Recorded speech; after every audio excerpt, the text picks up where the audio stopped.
Hey there, I've got a neighbor, next door neighbor, that's a potato farmer from Idaho. He's a great guy. He has a huge operation. I think he's got thousands of acres, at least 1,000, maybe more. But yeah, he's got an amazing operation. He sent me videos of some of the equipment that he uses to maintain and harvest that many acres. But it got me thinking about this harvest thing. This one of the laws of nature where you can plant a seed, a single seed, and get back many more times. You know, you plant one apple seed and get back a tree that produces many apples for many years. Just amazing fact in life. And I thought there are many seeds that we plant in our lives by the decisions we make and the things that we do that are like planting seeds, and what are the results? You know, the old saying, you reap what you sow. Well, there's a book that I just finished. The book is called Boys Adrift. It's written by Leonard, and he does a great job on kind of talking about the problems of youth these days, and young men in particular, with their lack of drive and lack of enthusiasm for life, and some of the causes. In one of the chapters that's titled The Revenge of the Forsaken Gods, it talks about kind of the loss of our traditional values and the effect that this has on society and young men in particular. But in that chapter, he gives a couple examples. There's a woman that he quotes that's giving a story of something that happened in her life.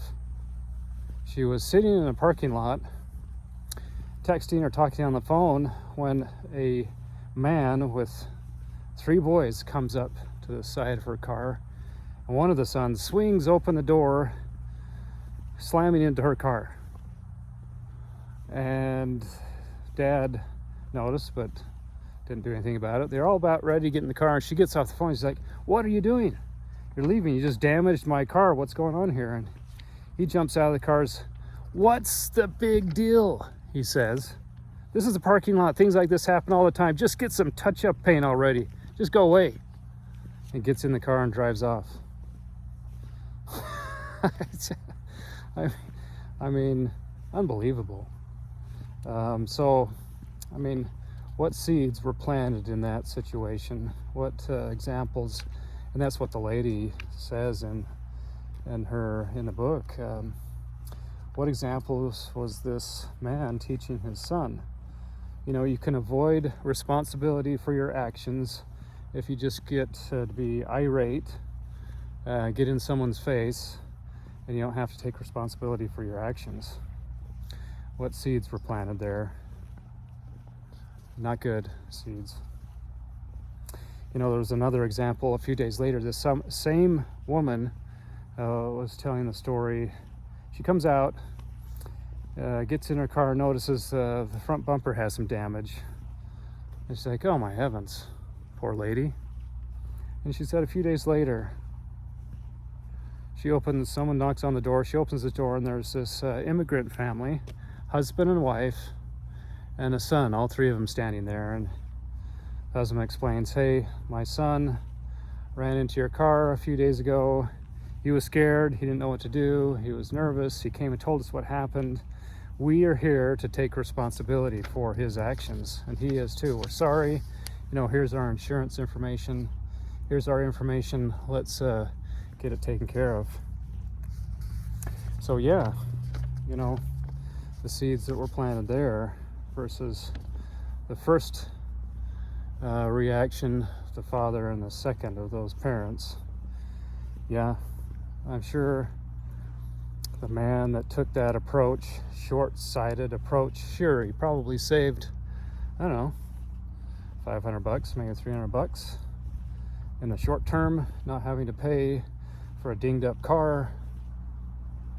But what were the long-term effects of that decision? At the end of his life, maybe he'll see the net effect of those decisions as those seeds grow up and young men become adults and take the same kind of attitude towards life. So hopefully at the end of your life, you have a payment coming to you, not a penalty. Do you feel like you've been abused, taken advantage of, ripped off, cheated, because you were doing the right thing at the right time? If that is the case, justice will be served. It's not a matter of if, but when. And sure, a lot of people say, well, I can see examples of people out there that consistently are doing things that I don't think are right. Well, sure, there is a delay between someone's actions and their consequences. There's kind of a growing season. But that's a delay. It's not the removal of justice. When I was younger, I had kind of a heavy foot and I liked to speed, and I was a little bit aggressive and planting all kinds of crazy seeds, doing things I knew were short-term fun, but not long-term good ideas.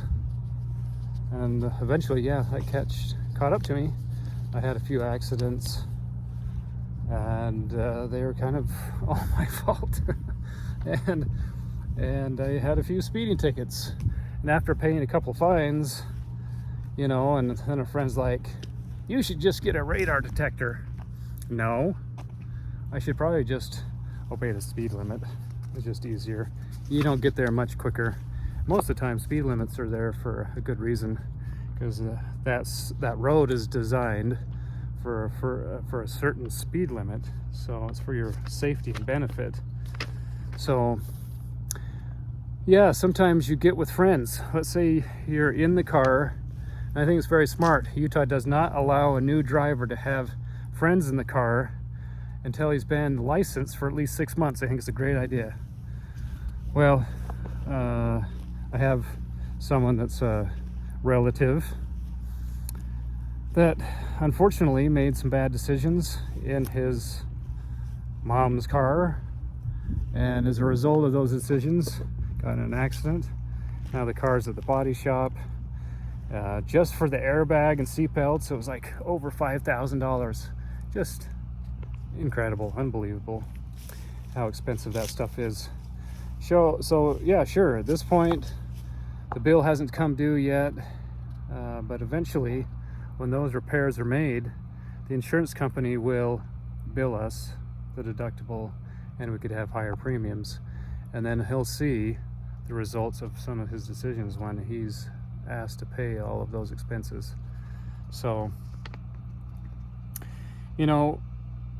why not plant great seeds? Why not plant good things, do good things, and have in the future anticipation of a good harvest of good things that will happen.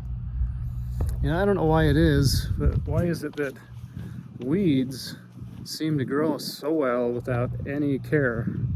I've never heard anybody say, hey honey, I'm gonna go out in the backyard and water the weeds, they're looking a little bit parched. No one says that. For some reason they spring up without care, and even if you spray them with all the weed killer you've got, and maybe even catch them on fire, they still seem to prosper. But why is it that a good seed requires your full attention, nurture, patience, and time? It's because the effort is well worth it of having that seed,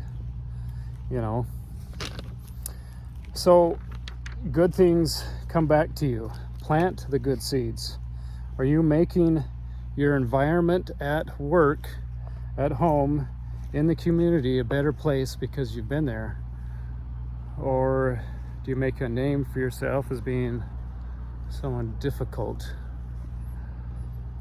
And I'm not saying that being a nice guy is the answer. I'm saying, doing the things that need to be done, saying the things that need to be said for the best long-term benefit.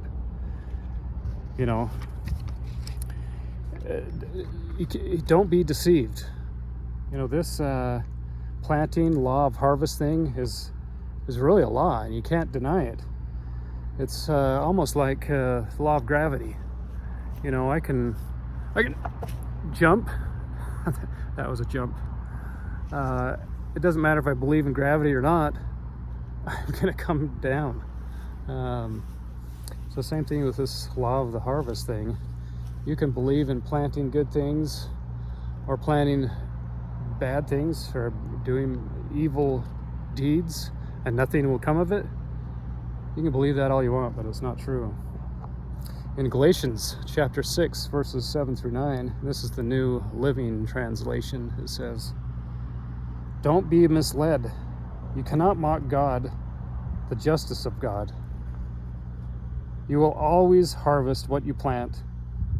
Whosoever sows to please their flesh, from the flesh will reap destruction.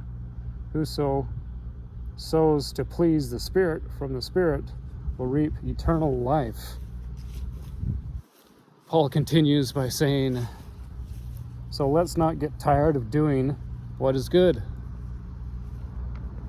At the right time, we will reap a harvest of blessing if we don't give up."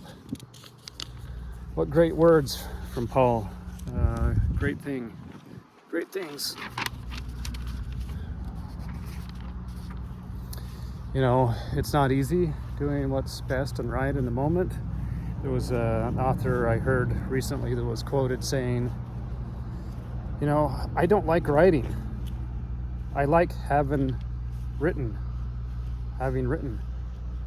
So, you know, the process itself is probably not easy, even for some of these authors. Kind of an unusual saying for an author to say, I don't really like writing, but I like having written. The results, the fruit, the plant that results from the effort, well worth the effort. Consider this too. When you help others, God helps you. Take up the purpose, God's purpose. By helping others, and you will be taken care of. You know, if you plant toxic seeds, if you focus on the temporary physical pleasure, you only get decay and greater suffering in the future. Temporarily, you might have some satisfaction, but we're looking for long-term benefit. Look at what you're doing now. What kind of seeds are you planting? Do you want results of what are you doing today? Do you want more of what you're doing today? Or is it short-sighted? Are you planting good things? Seeds that will provide for you and your children long-term benefits? Or are you living for the moment? Are you planting seeds of division and hatred, anger, violence, temporary pleasure, toxic seeds or behaviors? On the other hand, won't it be an amazing feeling at the end of your life as you see the seeds that you planted 10, 20, 30 years ago take effect and bloom into amazing plants, posterity, great events in your life that were a result of your discipline and your purposeful nurturing those good seeds and pulling out the weeds that don't do anyone any good. So plan ahead for long term. We're in this long term, not short term rewards. You'll say to yourself, how can I help my son today for his long term benefit? How can I help my daughter, my wife, or spouse for their long term benefit? Make your day of harvest one to be excited about the fruit and the grain that will be harvested because you listen to God's voice. The law of the harvest provides for bounty, great numbers in things. You know, like I said, you put in one seed, you get back hundreds, thousands of pieces of fruit. I plant one apple seed, I get back many apples for many years to feed not only myself, but my family. Be careful about what seeds you plant today and nurture. Make sure it's something that will bring you joy for many years. What you do today will have effects for many years to come.